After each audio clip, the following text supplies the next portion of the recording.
Salut, donc ceci est ma première vidéo. Donc là, dans cette vidéo, je vais vous présenter les 10 applications et logiciels gratuits pour être plus productif et pour s'organiser. Donc, premièrement, euh, je vais vous présenter Teamviewer. Donc, Teamviewer, c'est quoi? Teamviewer, c'est un petit logiciel en fait que vous pouvez télécharger gratuitement.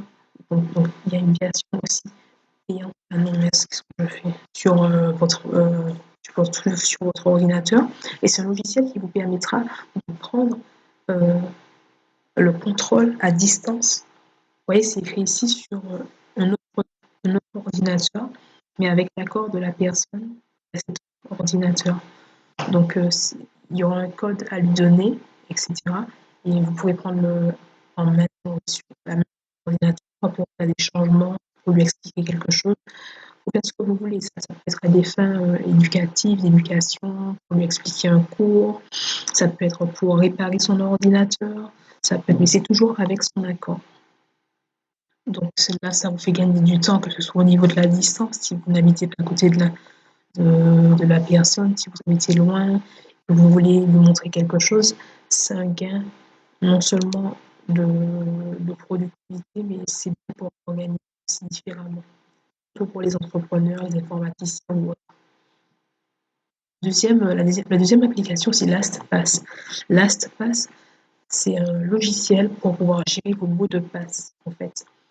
Que quand vous vous enregistrez, par exemple, vous vous connectez à Facebook, à Google, à Amazon, etc., le LastPass vous permet de enregistrer votre mot de passe et votre identifiant. Ça veut dire que quand vous allez, par exemple, sur Google, vous reconnaissez Google, il sait quel identifiant il doit mettre dans la partie identifiant, la case identifiant du formulaire et quel mot de passe il doit mettre dans la partie mot de passe. Donc ça, c'est LastPass, un logiciel, un petit applicatif gratuit. Le troisième que je vais vous présenter, c'est RescueTime. Donc RescueTime, c'est quoi? RescueTime, c'est un logiciel qui fait aussi application, je crois, qui vous permet en fait, d'être plus productif. Ça, vous pouvez télécharger pour vous-même, vous pouvez télécharger en tant qu'entrepreneur pour vous employer. Alors, ça vous permet de bloquer, par exemple, Facebook, YouTube, etc. Vous pouvez savoir combien de temps passent vos employés ou vous-même sur chaque site, en fait. Par exemple, imaginons que vous êtes, moi je suis étudiante au CNED. Si je veux être plus productive, je peux dire RescueTime, tu me bloques YouTube, tu me bloques Facebook, tu ne me permets que d'aller sur Google et d'aller sur le site du CNED afin que j'étudie mes cours. Ça, je sais que YouTube et Facebook, admettons, ça prend mon temps. Et là, quand je lui dis ça, donc il bloque et je ne pourrai plus y aller. Et ça me donne, si vous êtes un patron, ça vous donnera à vous les graphiques, le graphisme,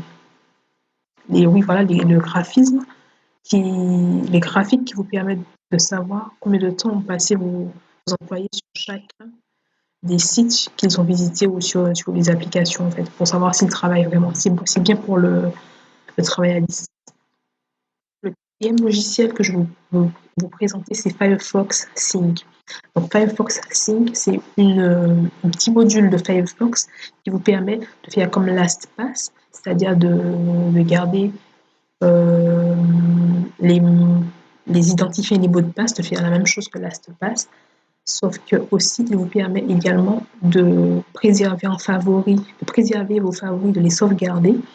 Et quand vous changez d'ordinateur, vous avez un mot de passe, vous mettez votre mot de passe sur Firefox Sync ainsi que votre identifiant et tout ce que vous avez, tous vos favoris sont importés sur votre nouvel ordinateur, sur l'ordinateur que vous utilisez, soit dans un cyber, soit sur l'ordinateur d'un ami, etc. C'est vraiment très pratique. Dropbox, je n'ai pas à vous le présenter à nouveau, c'est Dropbox, c'est un logiciel qui fait aussi application, qui permet de sauvegarder vos dossiers à distance, c'est-à-dire que et vous avez une partie gratuite, c'est-à-dire que vous l'installez, il y a une partie, un certain nombre d'octets, enfin d'espace, le cloud sur les serveurs qui vous est alloué. Vous pouvez mettre tout ce que vous avez sur votre ordinateur sur Dropbox. C'est-à-dire que comme ça, votre ordinateur prend feu ou s'il est volé, vous donnez le papier. Vous avez un certain nombre d'espaces gratuits, mais après, il faudra payer si vous voulez aller plus loin. C'est très pratique, c'est très intéressant et puis voilà.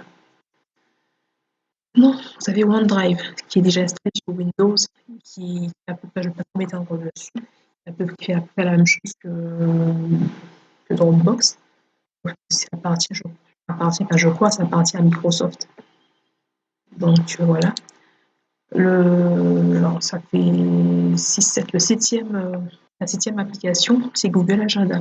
Google Agenda vous permet de créer des agendas, que ce soit pour tout le monde, donc public, ou des agendas internes à votre organisation, votre entreprise, votre association, pour tous vos collègues, tous vos partenaires, ainsi quand vous mettez quelque chose en ligne, une tâche à faire ou quoi que ce soit, tout le monde voit et tout le monde sait en fait ce qu'il y a à faire dans l'endroit où la personne.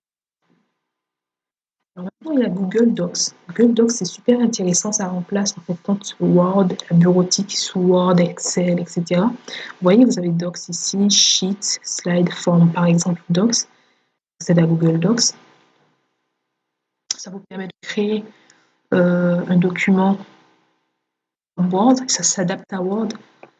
Voilà, ça charge. Donc vous avez ici, vous cliquez ici, et vous pouvez écrire, ça charge, vous pourrez écrire un document. Donc j'écris un document, voilà. Ça s'enregistre automatiquement, c'est pas besoin de faire enregistrer. Et vous pouvez même le mettre en PDF, comme file download, PDF. Et vous avez le document en PDF, tout simplement. Et il faut savoir que sur Google Docs, si vous voulez ouvrir ce document sous Word, par exemple, il s'ouvrira sous Word. Très bien, vous pouvez changer, etc. Ça mettra en forme, ça s'adapte. Vous avez également sous Google Docs le tableur, les présentations en slide comme PowerPoint avec slide, comme par exemple slide. Vous pourrez créer de super présentations et tout ça, c'est en ligne en fait. Et je pense, je n'ai pas encore essayé que Slide s'adapte à PowerPoint et que Sheet s'adapte à Excel. Ensuite, passons à Trello. Trello, c'est une application de gestion de projet, donc qui vous permet, alors, je ne suis pas connectée, mais en fait, c'est comme ça. Vous avez les tâches en cours, les tâches terminées, les tâches à faire. Et vous pourrez avoir un dashboard qui vous permet de voir en un coup d'œil tout ce que vous avez à faire, tout ce qui est fait, tout ce qui est en cours, tout ce qui est terminé. Et voilà, c'est très pratique. En plus de ça, c'est gratuit. Et la dernière application, la 10e, c'est Evernote.